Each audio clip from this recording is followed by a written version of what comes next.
என்ன எல்லோரும் மகிழ்ச்சியாக இருக்கீங்களா? சந்தோஷமாக இருக்கீங்களா? ஒரு காரியம் இப்படி இருக்கிறது. ஒரு மனிதனுடைய வாழ்க்கையில் 10ல் பசலை, 20ல் இடும்பு, 30ல் முறுக்கு, 40ல் நாட்டம், 50ல் ஆட்டம், 60ல் ஓட்டம், 70ல் ஏக்கம், 80ல் தூக்கம். ஏதாவது உங்களுக்கு புரியும்னு நினைக்கேன். 10ல் பசலைனா இந்த பொம்பளை பிள்ளைங்கள்லாம் என்ன செய்வாங்கன்னு சொன்னால், அப்பாவை பிடிச்சிக்கிட்டு விடவே மாட்டாங்க. இந்த பயலுக அம்மாவை பிடிச்சிக்கிட்டு விடவே மாட்டாங்க. சேலையை சுற்றிக்கிட்டே வருவான். 20ல் இடும்பு. இந்த சின்ன பையன்கிட்ட போய் நீங்கள் பேசவே முடியாது. சின்ன பையன் அங்கங்கே நிற்பாங்க. பெரிய ஆளை பார்த்தாங்கன்னா, ஓ பெருசு எப்படி இருக்கிற அப்படிம்பா. அது வந்து இடும்பு. சொன்னதே செய்ய மாட்டான். அம்மாவை பற்றி அப்பா கிட்ட சொல்லுவான், அப்பாவை பற்றி அம்மாட்ட சொல்லுவான். அந்த பொம்பளை பிள்ளைங்கள்லாம் என்ன செய்வாங்க அப்படின்னு சொன்னால், அம்மா செய்த குறைகளை அப்பா கிட்ட சொல்லிக்கிட்டு இருக்கோம். இந்த ஆம்பளை பையங்க என்ன செய்வாங்க அப்படின்னு சொன்னால், அப்பா கிட்ட இருக்க குறைகளெல்லாம் அம்மா கிட்ட சொல்லிக்கிட்டு இருக்கோம். இது இடும்பு. 20 வயசில். 30ல் முறுக்கு. முறுக்கிட்டு நிற்பான். எங்கேயும் சொன்னதை கேட்கவே மாட்டான். என்ன செய்வான் தெரியுமா? யாரை அடிக்கணும் அப்படிம்பான். விடமாட்டேன்பான்.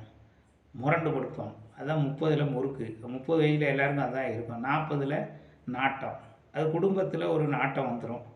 இவ்வளோ நாள் இப்படியே போயிட்டோம், குடும்பத்தில் ஒரு நாட்டம் அப்படின்னு வந்துடும். அதுக்கு பிறகு 50ல் ஆட்டம்.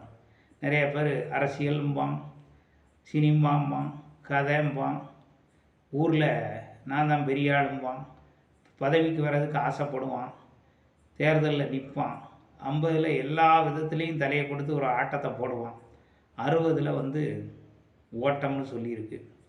ஓடுவான்.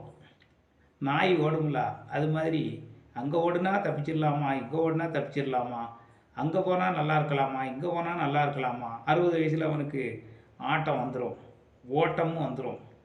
50ல் ஆட்டம் போடுறவன் 60ல் ஓட்டத்தை பிடிப்பான். எப்படியாயிலும் வந்துடலாம்னு. 70ல் வந்து ஏக்கம் வந்துடும். ஐயோ எல்லாத்தையும் விட்டுட்டு போகிறோமே, உலகத்தில் இவ்வளவு எல்லாம் சேர்த்து வச்சோம், எப்படி இருக்குமோ என்ன செய்வோமோ அப்படின்னு சொல்லி அவன் என்ன செய்வான், யோசிச்சுக்கிட்டே இருப்பான். 80ல் தூக்கம். எல்லாருக்கும் தெரிஞ்சது தான். வண்டி ஓடி ஆடி அசைஞ்சு கடையில் நெடுஞ்சாடையாக படுத்து தூங்கிடும். அவ்வளோதான். பைபிள் சொல்லுகிறது 90ஆம் சங்கீதத்தில், ஒரு மனிதனுடைய ஆயுளின் நாட்கள் 70 வருஷம், பலத்தின் மிகுதியினால் 80 வருஷம். அதற்கு மேலே போச்சுன்னா சஞ்சலமும் பிரச்சனையுமா